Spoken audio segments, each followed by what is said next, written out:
Expect பண்ணது கிடைக்கல. நம்ம பேட்ஸ்மேன் சிங்கிளாவே எடுத்துட்டு இருக்காங்க ரன். தோனி அவர் தான் என்ன இறங்கினாவே ஆடியன்ஸ் எல்லாம் கத்துறாங்க, அவ்வளவுதான். வேற ஒன்றும் அடிக்கிற மாதிரி ஒன்றும் தெரியல.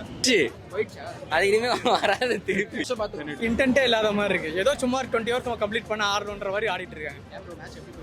மேட்சை தான் பார்த்துட்டு தான் இருக்கோம். சுத்தம் ஒரு இன்ட்ரெஸ்டே இல்லை. ஒரு 4, 6 எதுவுமே இல்லை. சும்மா அதை டெஸ்ட் மேட்ச் ஆட மாதிரி ஆடிட்டு இருக்காங்க. ரொம்ப ஒரு ஃபிளாட்டா போயிட்டு இருக்கு. ஒரு இன்ட்ரெஸ்ட் எதுவுமே இல்லை. விஜய் சங்கர் எப்படி சொல்றது, அதை பத்தி சொல்லணும்னா கருத்து ஒன்றும் இல்லை.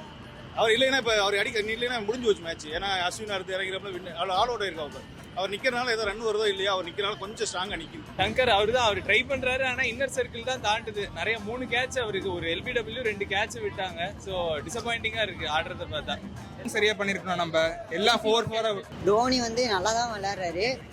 ஆனால் ஃபர்ஸ்ட் வந்தோடனே 6 அடிப்பாரு 4 அடிப்பாருன்னு நினச்சேன். ஆனால் எதுவும் நடக்கல.